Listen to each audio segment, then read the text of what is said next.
Effective SEO tips for beginners that will get your site ranking in 2021. The business greatly depends on SEO. If the ranking is better, the traffic will be better, and if the traffic is better, there are high chances of conversions. Speed of website must be improved. Speed of the website determines the rankings on search engines. If page loading takes a lot of time, people wouldn't visit it again. Audience-centric content. Relevant, informative and unique blog posts must be written, so that the readers like them and feel like staying on the site for long. External links must be created.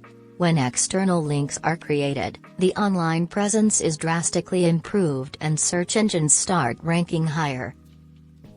Relevant and unique meta description. It should be well written and relevant. If possible, keyword must be added. This helps in capturing the interest of the audience. Simple URLs.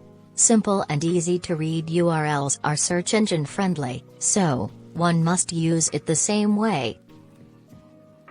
Sitemap. If a sitemap is there on the site, it can be easily assessed by the search crawlers.